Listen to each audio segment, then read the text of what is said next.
10편 145편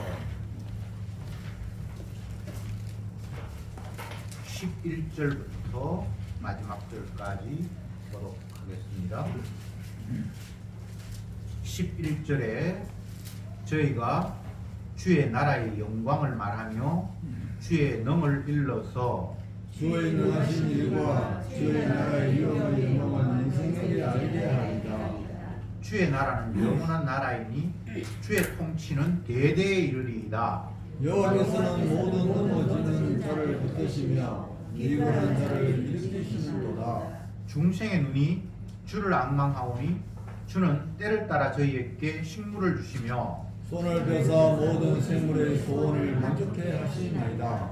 여호와께서는 그 모든 행위에 의로우시며 그 모든 행사에 은혜로우시도다. 여호와께서는 자기에게 강구하는 모든 자, 또 신실하게 강구하는 모든 자에게 가까이 하시는도다. 저는 자기를 경외하는 자의 소원을 이루시며 또 저희 부르짖음을 들으사 구원하시리로다.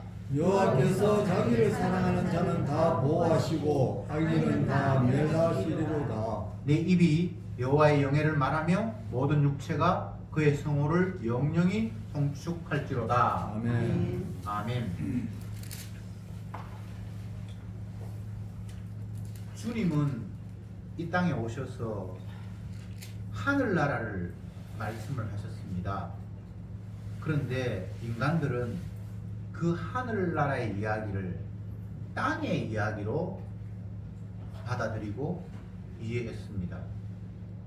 하늘과 땅은 너무나 다른 것인데 하늘 이야기를 하시는 예수님의 말씀을 땅의 이야기로 받아들이는 이 인간들의 완악함, 이건 어떻게 할 수가 없습니다. 11절에 저희가 주의 나라의 영광을 말하며 주의 능을 일러서 주의 능하신 일과 주의 나라의 위엄의 영광을 인생에게 알게 하리이다.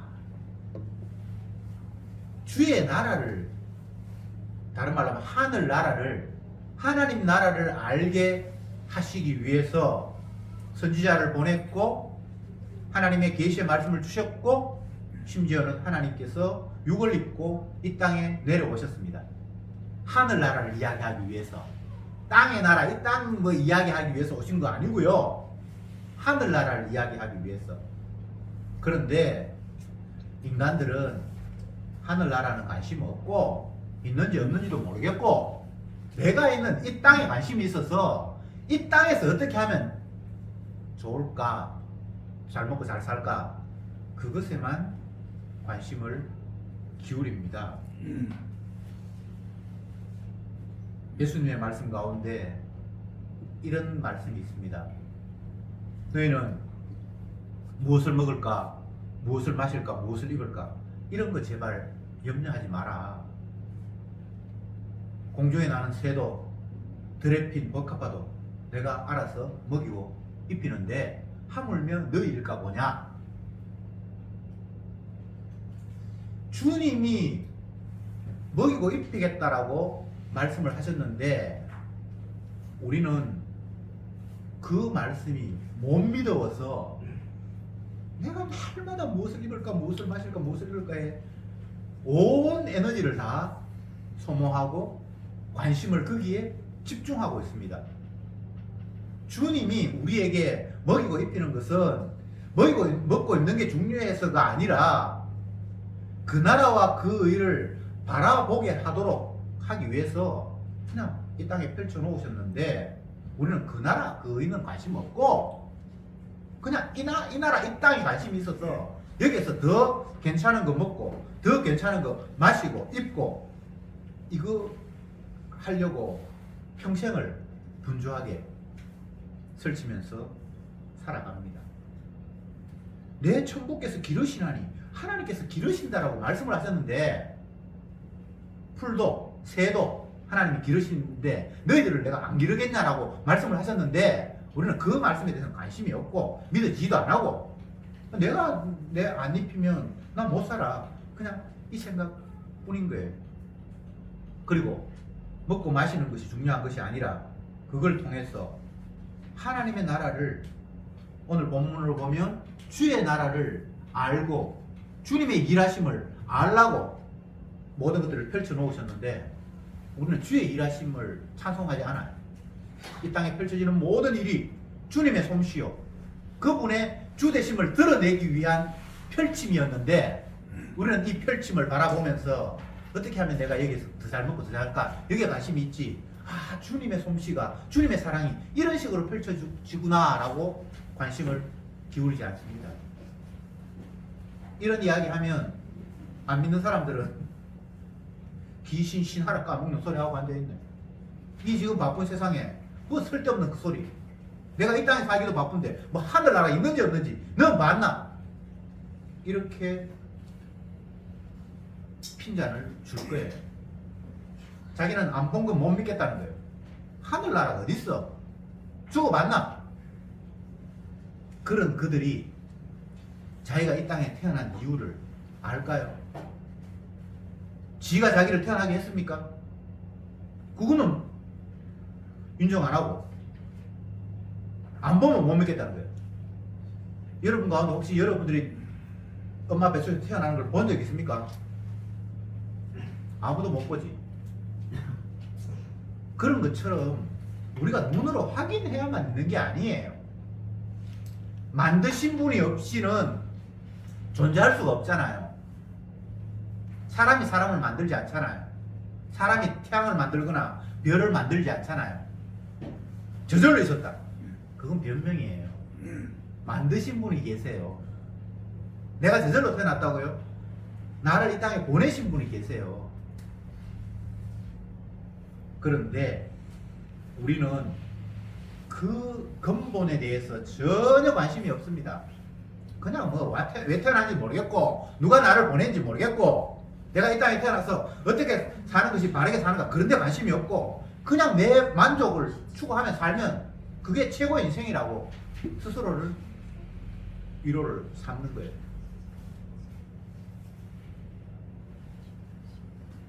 그러면 인간들끼리도 하는 이야기 가운데, 야, 너 왜 그렇게 열심히 살아가냐? 나중에 늙어서 소득 없으면 어떻게 살아? 그렇게 젊을 때 열심히 벌어놔서 늙을 때 일 못하면 내가 젊을 때 벌은 걸로 먹고 살아야지. 좋습니다. 젊을 때 열심히 쌓아놓고 이제 일 못할 때는 젊을 때 쌓아놓은 거 가지고 이제 사는 거 좋아요. 그러면 그렇게 살다가 죽으면 어떡하지? 뭐 죽으면 죽는 거지. 이게 인간의 답의 끝이에요. 이 땅에 태어난 사람은 하나님께서 반드시 끝을 말씀하셨습니다. 영원히 사는 사람 없어요. 뭐 재산이 있건, 뭐 지위가 높건, 열심히 공부를 했건, 뭐 의학을 어떻게 발달시키든 그거와 상관이 없이 한 번 태어난 인생은 하나님께서 끝을 말씀을 하셨습니다. 그러면 죽으면 그게 끝인가? 그게 끝이 아니에요. 이게 안 믿어지니까, 막 죽으면 끝이다 그러면 자살해도 뭐 상관없고 골치 아프니까, 근데 죽음이 끝이 아니에요. 한 번 죽는 것은 하나님이 정하신 것이고, 그 후에 반드시 평가가 있을 거예요. 심판이 있을 것이다. 그 심판에서 지옥도 있고 천국도 있어요. 그게 주님이 말씀하신 내용이에요. 이 땅은 잠시입니다. 그러나 우리가 소위 말하는 죽음 이후는 영원이에요. 그래서 거기에 하늘나라가 담겨 있는 겁니다. 그런데 우리는 그 하늘나라에 관심이 없고 그냥 땅에, 잠시 다 사라져버릴 땅에만 관심이 있는 거예요. 이게 왜 그런가? 이게 마귀의 유혹 때문이에요. 너무나 찬란하고 화려한 것이 눈에 보이니까 내가 지금 다 갖지 못했어. 조금만 더 노력하면 저걸 내가 가질 수 있으면 더 행복할 것 같아. 그래서 그걸 향해 달려가요. 근데 그걸 갖는다? 잠시는 행복하죠. 근데 그게 영원한 행복은 아니잖아요. 또 다른 어떤 갈구함이 또 생기는 거예요.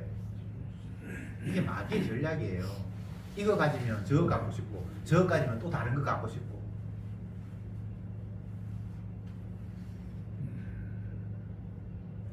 예수님은 하늘을 이야기하셨습니다. 근데 인간은 땅을 자꾸 바라보고 있습니다. 이거 진짜 미칠 노릇이죠.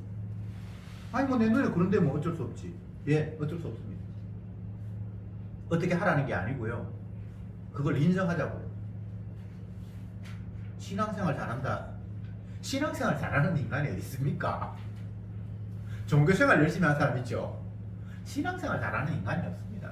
인간은 다 스스로 신이 되어서 지 만족을 추구하는데 그 만족을 추구하는 방법이 다 달라요. 뭐 교회 열심히 다닌다든지 성경 읽는다든지 이런 식으로 만족 추구하는 사람이 있고 열심히 돈 벌고 이런 식으로 만족을 추구하는 사람이 있지. 그게 신앙생활 아니거든요. 그냥 방법만 달라요. 어떤 사람은 남을 위해서 열심히 봉사하고 그걸로 자기 만족을 추구하고요. 어떤 사람은 남을 사기치면서 자기 걸로 모으는 걸로 만족하고요. 근데 우리가 보면은 남을 위해 희생하는 사람은 좋아하는 거 보이고 남한테 사기치는 사람 나쁜 사람 보이죠. 그 성경은 다 똑같다고 그래. 다 자기를 위하여. 자기를 위하여. 이것도 자기를 위하여. 저것도 자기를 위하여. 그게 다 백칠한 무덤이에요. 하나님 나라를 생각하는 게 아닙니다. 그게 이 땅에서 만족하려고 하는 거예요. 심지어 그들이 이야기하는 천국은 자기가 머릿속으로 상상하는 유토피아예요. 상상의 세계예요. 그게 천국이 아닙니다. 우리는 천국을 몰라요. 알 필요도 없어요. 이미 주님께서 만들어 놓으셨기 때문에 하나님이 자기 백성을 이미 하늘에 앉히셨느니라 그렇게 말씀을 하셨어요. 근데 여러분은 앉아있지 않잖아요. 여러분들 땅에 여기 의자에 앉아있지 하늘에 앉히셨느니라는 말이 안 믿어지잖아요. 지금 뭐 사기를 쳐도 분수가 있지 어느 정도 가능성이 있어야 되는데 전혀 우리와 피부에 와닿지 않는 이야기를 하늘 이야기를 성경에 쫙 깔아놨어요. 차라리 하늘에 앉히시니 그렇게 말씀하지 말고 저 높은 청와대에 앉히시니 이런 말을 하셨으면 조금이나마 가능성이 있어서 내가 조금 노력하면 될 것 같다라는 그런 착각을 할 수는 있겠는데 하늘에 앉히시니 너무 와닿지 않잖아요. 여러분 하늘에 앉혀 있습니까? 근데 사도 바울 같은 사람은 또 삼천성에 올라가 봤대요. 사도 요한 밤모습에서 하나님 앞에 들려서 하늘나라를 봤다고 하늘 아래 모습 보니까 막 어린 양이 보좌에 있고 24장로가 거기서 앉아서 어린 양을 향해서 찬송하고 그들이 받은 면류관을 반납하고 막 이런 이야기를 막 써놨어요. 하늘 가보니까 이거 무슨 영화도 아니고 소설도 아니고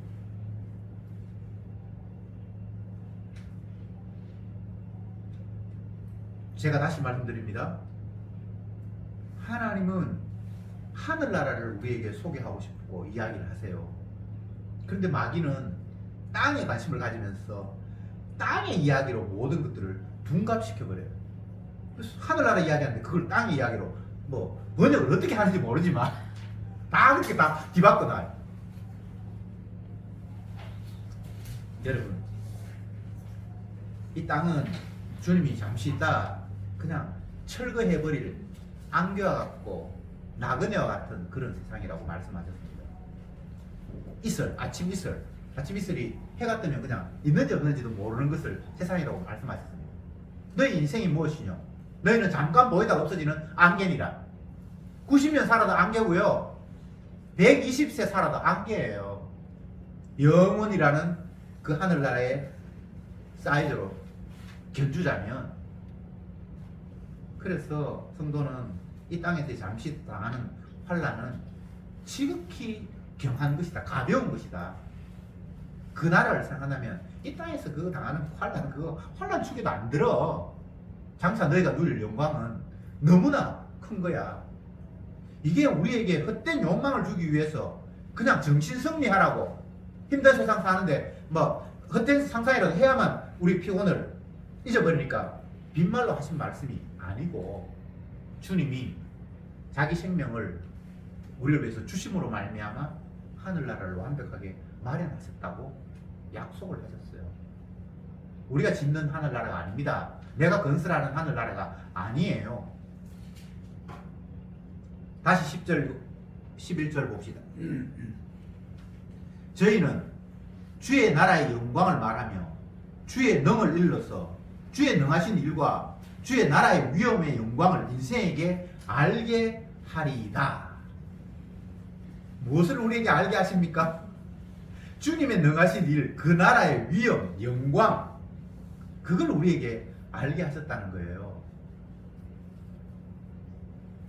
그러니까 그것 외에 다른 데 너희들 신경 쓰지 마. 그거 아무것도 아니야. 지금 그 이야기를 하고 계시는 겁니다. 세상에서 영광이라는 게 진짜 아무것도 아니잖아요. 풀이 예쁜 꽃을 피웠다가 어느 날 갑자기 갖다 시들어버렸어. 우리 집에 베란다에 선인장에 예쁜 꽃이 피었는데 지난번에 김옥철 장로님 집에 가니까 화분 많다고 가져가라 그래서 예쁜 거 우리 사람이 하나 골라왔는데 지금 예쁜 꽃이 피었어요. 도저히 그 선인장 가시 많은 그쪽에서 필 것 같지 않은 희한한 꽃이 올라와서 피어 있는데 참 예쁘고 신기하죠. 근데 그거 영원하지 않거든요. 잠깐 있다 그냥 사라져 버릴 거란 말이에요. 왜 하나님이 찬란하게 만드시면서 시들게 하셨는가? 이 땅에 너희들이 눈으로 확인하는 것들은 다 잠깐 있다가 사라져 버릴 것이라는 것을 알려주기 위해서. 오늘 본문으로 이야기하면 주의 능하신 일과 그 나라의 위엄을 보여주기 위해서 이 땅에 잠시 있는 것들을 두신 거예요. 꽃이 아무리 화려해도 잠깐 있다가 그냥 끝나요. 영원하지 않습니다. 왜? 영원한 거 따로 있다고 보여주기 위해서.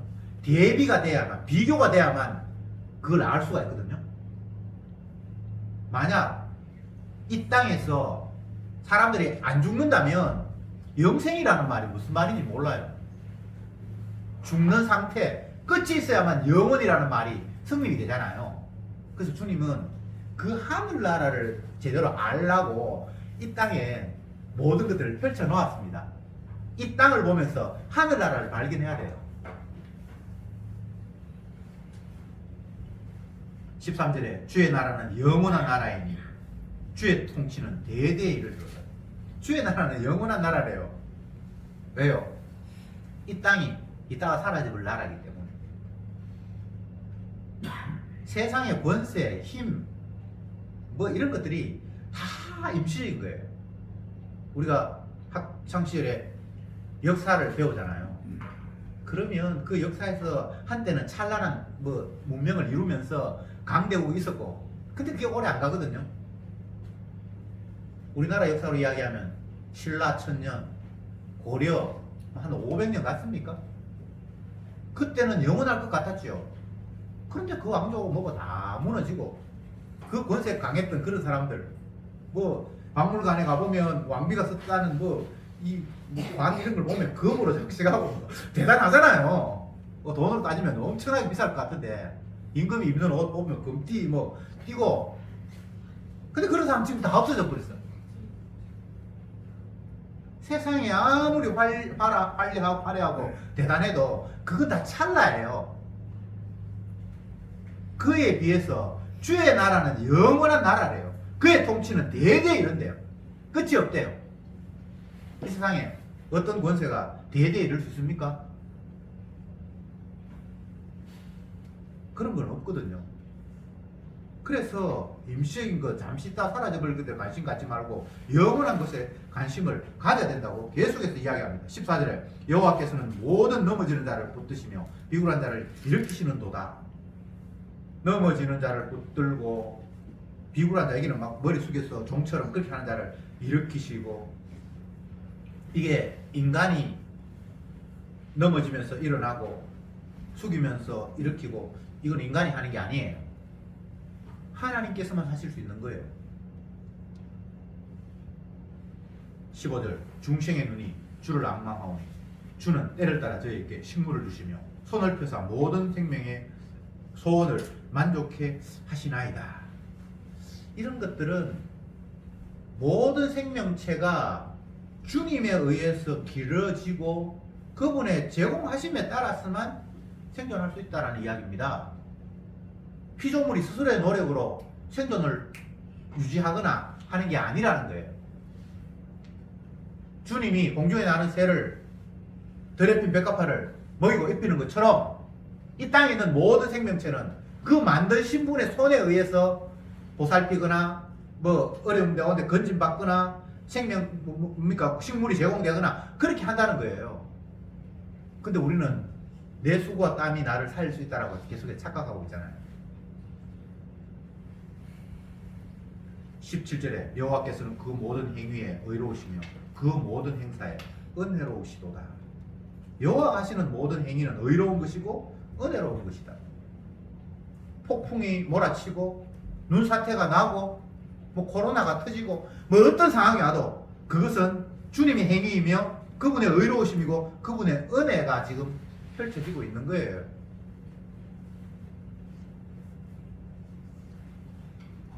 왜? 주님이 자기 자신을 계시하고 드러내기 위해서 자기 영광을 뽐내기 위해서 모든 일들이 펼쳐지기 때문입니다. 그런데 우리는 그 하나님의 일을 하늘나라를 설명하는 그 일을 땅의 일로 둔갑시켜서 이렇게 하면 내가 살기 불편한데 이런 식으로 해석해버려요. 땅은 관심의 대상이 아닙니다. 하늘을 설명하기 위해서 땅이 잠시 임시로 있는 거예요. 이 땅에 살기 불편하다는 게 하나님 앞에 어필될 수 있는 내용이 아닙니다.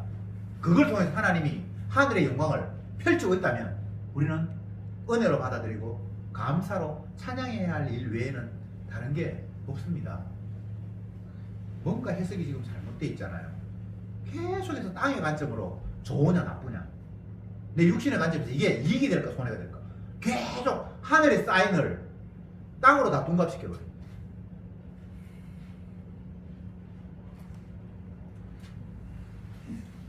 제가 계속해서 이런 이야기를 하니까 목사 당신은 이 땅에서 하늘나라면 바라보고 사냐 이렇게 여러분이 묻고 싶을 텐데 저는 그렇지 않습니다.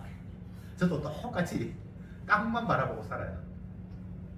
성경을 무시하는 이야기하면 그냥 해치라 묻으니 말은 뭐 그렇게 하는데 사실은 그렇게 살 수도 없고, 제가 제 스스로를 한번 생각을 해봤어요. 분명히 성경은 하늘 이야기를 하고 있는데 사람들은 땅에만 관심이 있다. 그럼 나는 어떤가? 나도 똑같아요. 땅에만 관심이 있어요. 아들하고 대화하는 가운데 만나면 늘 하는 이야기가 요즘은 뭐 일거리 계속 있나? 매일 그걸 물어요. 왜냐하면 일거리 없으면 어디 직업이 그래가지고 그냥 소득이 없으니까 일이 있냐라고 내가 매일 물어요. 땅에 관심을 갖는 거죠. 무엇을 먹을까 입을까 염려하지 말라 그러는데 그게 염려가 돼요.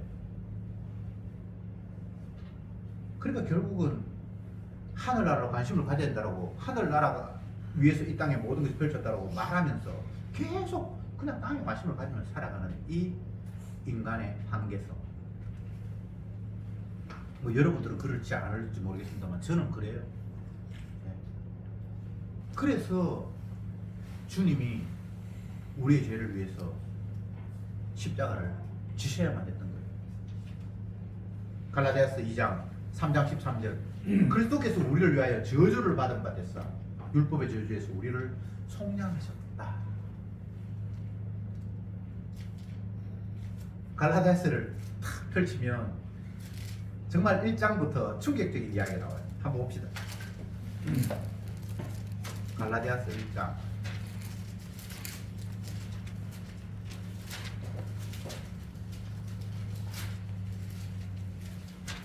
1절부터 제가 몇 절 읽어볼게요. 사람들에게서 난 것도 아니요 사람으로 말미암은 것도 아니요 오직 예수 그리스도와 및 죽은 자 가운데서 그리스도를 살리신 하나님 아버지로 말미암아 사도된 바울이 자기 자신을 소개하는데 왜 이렇게 길죠? 사람으로 말미암은 게 아니래요. 사람에서 난 것도 아니고 하나님으로 말미암아 자기가 사도가 됐대요. 이 지금 땅의 이야기입니까? 하늘의 이야기입니까? 모든 인간들은 사람에 의해서 사람으로 말미암아 뭐 주고받고 하죠. 누가 뭐 목사가 됐다. 그럼 사람들이 안수 주고 그 사람을 목사로 인정하고, 담임 목사가 됐다. 그럼 교회들이 그를 담임 목사로 투표하고, 세상의 모든 것들은 다 사람들에 의해서 진행이 되잖아요. 근데 사도 바울은 자기는 이 땅의 사람으로 말미암아 내가 된 게 아니래요. 하늘의 이야기를 자꾸 하고 있는 거예요. 그러면서 하는 이야기가 나를 사도로 세우신 하나님이 하시는 말씀이 자기가 이 땅에 오셔서 우리를 위해서 십자가에서 저주를 받았대요. 그러면서 우리를 그 율법의 저주에서 끄집어냈대요. 와, 무슨 이런 이야기가 있습니까? 여기에는 우리가 저주에서 벗어날 수 있는 방법을 우리에게 말씀하신 게 아니에요. 하늘을 이야기하면서 정작 본인의 마음은 땅에 있고, 인간이 이게 저주받을 일이잖아요. 해칠한 무덤처럼 속에는 썩어 문드러지는데 그거 보기 싫다고 이쁘게 따담아서 겉으로 보이는 거는 무덤이고 이쁜 그냥 회칠한 모습이고, 근데 속은 다 썩어 있는 시체잖아요. 이게 인간의 모습이잖아요. 그러니까 화 있을 진들 저주받을 놈들아 라고 주님이 쏘아대셨고, 근데 이 주님의 화와 저주에서 나는 뭐 그렇게 회칠한 무덤은 아니야 라고 말할 수 있는 사람이 있습니까? 아무도 없어요. 모두가 다 회칠한 무덤, 다 외식이에요. 그래서 화 있을 진저 아니면 독사의 새끼들아, 마귀 새끼야, 저주받을 놈아, 이 이야기에 한 사람도 나는 해당 사항이 없습니다라고 할 사람이 없어요. 그래 놓고 주님께서, 그리스도께서 우리를 위하여 저주받으셨다. 왜? 우리를 그 율법의 저주에서 건지기 위해서. 이게 하늘로부터 사도로 부름을 받은 바울이 하늘의 이야기를 지금 하는 거예요. 여기에는 내가 저주로부터 해방받기 위해서 내가 할 일을 말한 적이 없어요. 여러분, 복받기 위해서는 열심히 헌금해야 됩니다. 기도해야 됩니다. 11조 해야 됩니다. 이따위 소리를 하지 않아요. 하는데 11조 열심히 했는데 의와 인과 신은 버렸다. 그러면 의와 인과 신을 겸비한 11조를 인간이 할 수 있나요? 그런 인간 없어요. 11조는 만물이 들어지는 건데, 하나님의 아들 예수님이 하나님의 맏아들로 십자가 죽은 게 11조예요. 인간이 그런 11조 10%를 아무리 뭐 근처에 11조 지극히 작은 걸 다 계산해서 10%를 정확하게 들었다 할지라도 그건 하나님 보시기에는 11조가 아니에요. 의와 인과 신이 빠진 거예요. 예수님만이 아버지가 원하는 온전한 제사 11조를 드린 거예요. 그러니까 율법을 인간이 지킨다는 거 있을 수 없어요. 그래서 율법 앞에 우리는 다 저주받을 사람이다 라고 낙인을 찍어버린 거예요. 화 있을 진저 외식하는 자들아 라는 이야기로 우리는 딱 갇혀 있습니다. 누구도 외식 안 하는 사람 없고, 외식하는 사람 다 저주받아야 되고 독사의 새끼들이에요. 그런데 그리스도께서 우리를 위하여 저주를 받은 바 되사 율법의 저주에서 우리를 속량하셨어요. 이 이야기 하려고 우리를 죄인이라고 규정을 하시는 거예요. 뭘 앞으로 외식을 안 하고 뭘 어떻게 제대로 땅의 것을 생각하지 않고 하늘나라만 생각하고 개뿔, 그렇게 돼버리면 예수님의 속량하심이 의미가 없어져 버려요. 제가 장담합니다. 제가 장담하는 게 아니고 성령께서 그렇게 우리에게 말씀하십니다. 너희들은 평생 죄 짓는다. 죽을 때까지 죄밖에 안 나온다. 그런 존재로 만들어졌어요. 사람의 속에 있는 것은 엄난과 도적질과 시기와 질투와 살인과 음란과 그런 것밖에 없어요. 그거 없는 사람 없어요. 내가 수양한다고 해서 이제는 음란은 사라졌고 이제 시기도 사라졌고 그렇게 되지 않습니다. 모든 인간은 다 그 범주 안에 갇혀 있어요. 주님이 그렇게 가두어 놓으셨습니다. 죄 아래 가두어 놓으셨습니다. 그걸 인정할 수밖에 없어요. 근데 그걸로 끝이 나는 것이 아니라 그리스도께서 우리가 받아야 될 저주를 십자가에서 대신 받으셨다고 하셨잖아요. 그리고 우리를 그 저주에서 끄집어냈다라고 말씀하셨잖아요. 그러니까 사도 바울은 나는 예수 그리스도가 그 십자가 외에는 아무것도 알지 않기를 원한다. 왜? 그것만이 유일한 복음이기 때문에. 자기에게 유일한 소망이기 때문에. 내가 이제 복음을 깨달았으니까 앞으로는 죄를 안 지어야지. 11조는 10분의 1만 드리는 것이 아니라 의와 인과 신도 같이 드려야 돼. 그런데 해야지. 그렇게 바울이 말한 적이 없습니다. 율법의 규정으로는 하나님 앞에 의롭다 할 육체가 없다. 그 말하는 자기도 그게 포함이 되겠죠. 율법의 기준으로는 하나님 앞에 너는 율법을 지켰으니까 의로워 라고 할 육체가 없대요. 그러면 그 율법 앞에서 모든 사람들은 사망해야 마땅한, 저주받아야 마땅한 죄인으로 규정되는 거예요. 누구도 예외가 없습니다. 율법을 지킨다고요? 그런 새빨간 거짓말이 어디 있습니까? 외식 안 해야 된다고요? 외식 안 할 죄인이 어디 있습니까?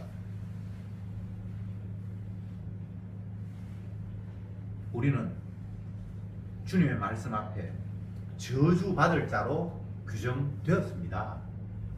그렇게 해놓고 예수님께서 십자가 지심으로 말미암아 우리를 저주해서 속량하셨다라는 이 이야기, 이게 하늘나라의 이야기예요.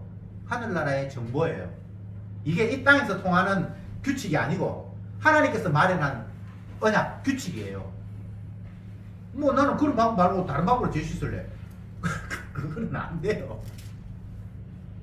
나는 그냥 내 스스로 뉘우치고 하나 죄를 지었으면 2개 착한 일을 하면 플러스 하나가 남으니까 뭐 경제 원리에 의해서 소비보다 생산이 더 많으면 좋을 거 아니냐. 그건 인간들이, 죄인들의 생각이에요. 하나님은 그런 방법으로 우리 죄를 씻지 않아요. 그리고 하나님 앞에 의라는 게 없어요. 우리는 생각할 때 그건 의로운 일이라고 생각하는 뭐가 있잖아요. 서기관 바리새인들이 뭐 외식한다 그러고 11조 근처 11조 한다고 그러고 의와 이런 신을 버렸다 그러니까 이들이 막 정말 개판치는 것처럼 아는데 생각하는데 그거 아니에요. 이들은 진심으로 했어요. 근데 주님의 간접에서 보니까 11조의 의미도 모르고 그냥 지 복받기 위해서, 그리고 사람들로부터 인정받으려고 하니까 세세한 것마저 다 챙기는 거예요. 그러면 와, 저 사람 정말 대단하다. 우리 저런까지 11조를 생각 못했는데 이렇게 할 거 아니에요. 그런 통밥은 다 굴러가잖아요. 그래서 그렇게 하는 거예요. 그러니까 저주받을 외식이죠.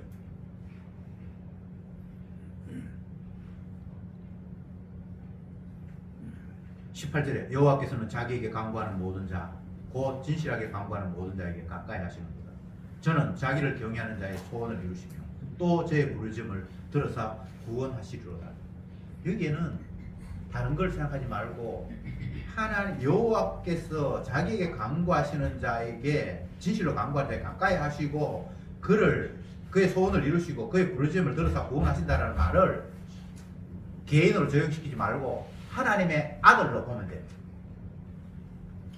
아버지 앞에 간절하게 진실되게 기도하는 사람 예수님 말고 없고요. 그분의 소원을 들어주신 분이 하나님이고, 그래서 그를 건진다, 이렇게 받아들이면 돼요. 우리가 진실히 기도하면 하나님 내게 들어주는구나. 난 이걸 원했는데 그동안 안 됐는데 내가 진실이 부족해, 이제 진실하게 해야지, 그런 이야기 하는 게 아닙니다. 하나님이 기뻐하시는 온전한 제사, 기도는 아들 예수님밖에 해당사항이 없어요. 그렇게 예수님께서 십자가 지시는 그 일은 하나님이 진심으로 받으시는 일이었어요. 그래서 그 기도를 응답하셨고 구원을 하셨어요. 예수님의 구원은 죽은 그를 살린 게 구원이라면, 이제 그 예수님을 죽음에서 부활시키는 그 하나님의 능력이 자기 백성에게까지 파급이 되어서 그가 죽을 때 성도도 같이 죽었고 그가 살아날 때 성도들도 같이 살아났다고 주님이 규정을 하셨어요. 이거는 뭐 믿으라 말라가 아니고 그냥 그게 사실이라고 주님께서 선포를 하시는 거예요. 받든지 말든지 그거하고 상관없어요. 그냥 사실로 선포를 하시는 거예요. 빛이 있으라 이렇게 선포하시듯이 그가 사망에서 생명으로 옮겼다, 그냥 선포하시는 거예요.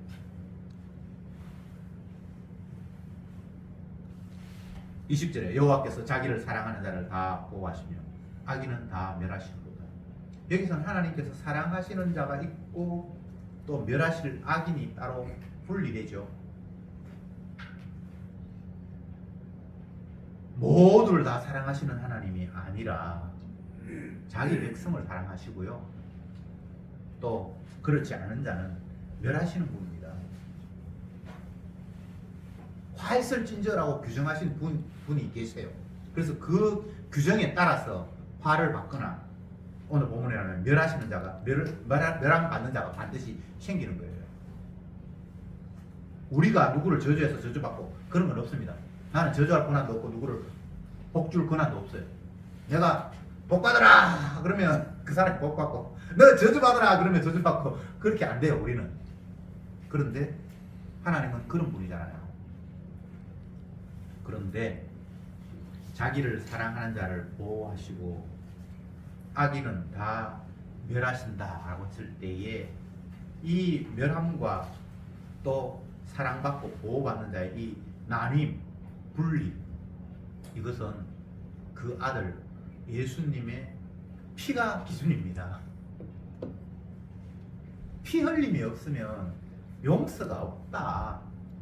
그 피도 짐승의 피가 제물의 피가 아니고 하나님이 진짜 받으시는 흠없는 어린 양 예수님의 피가 우리를 죄에서 깨끗게 하는 것 말고는 다른 방법은 없다. 그 예수님의 피가 없는 사람은, 피로 용서받지 못한 사람은 갈라디아서로 이야기하면 그리스도가 우리를 위해서 저주를 받아서 율법에서 속량하시는 그 해당 사항이 아닌 사람은 다 멸하시는 존재에 해당이 되는 겁니다. 그래서 사도 바울은 피복음을 이야기하는 거예요. 가는 곳마다 예수님 십자가 피가 우리를 살린다. 피가 없으면 너희들은 영원히 진노로 멸망할 수밖에 없다. 그 이야기를 끊임없이 하는 거예요. 뭐 할례를 행했네, 안식일을 지켰네, 우상 제물을 먹어야 되네, 말아야 되네. 그런데 바울이 별로 관심이 없습니다. 그런데 인간들은 그게 땅의 일이니까 그게 관심을 갖잖아요. 그러니까 땅의 것에 관심 갖지 말라. 육신의 정욕, 안목의 정욕, 이생의 자랑, 이거는 다 땅의 것이고 하늘나라에 관심을 가져야 된다.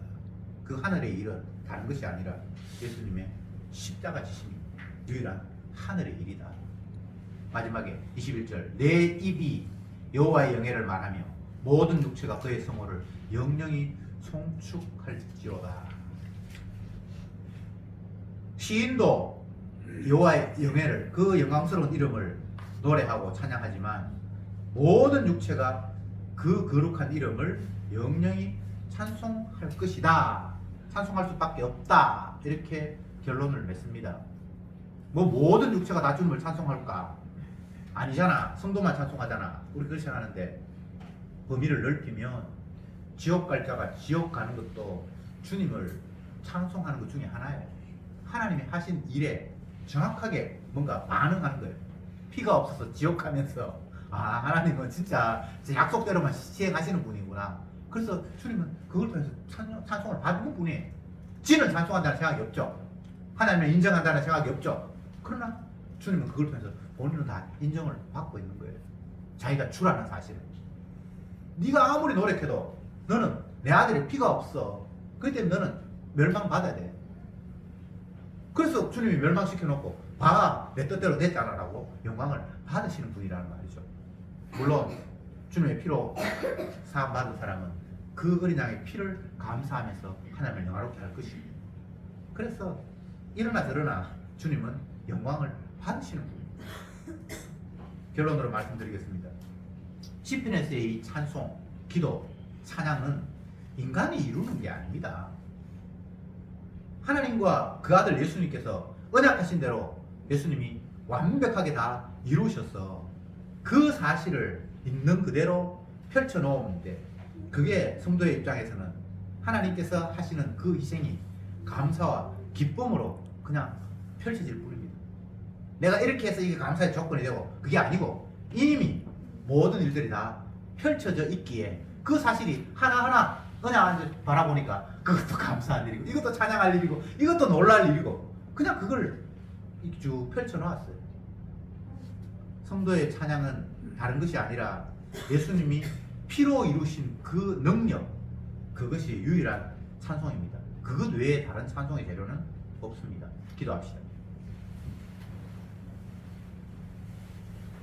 그리스도께서 우리를 위하여 저주를 받은 바 되사 율법의 저주에서 우리를 속량하셨으니, 주님, 이 말씀이 저들에게 날마다 가슴 속에 피어나게 하옵소서. 우리가 저주에서 건진받는 이 방법이 내 행동들을 똑바로 하고 바르게 살고 율법을 지켜서가 아니라 예수님께서 우리를 대신해서 십자가에서 저주를 받음으로 말미암아 우리 죄가 속량된다라는 이 놀라운 진리 앞에 오로지 주님의 피만 자랑하며 바라보는 저들이 되게 하옵소서. 예수님의 이름으로 기도드리옵나이다. 아멘. 아멘.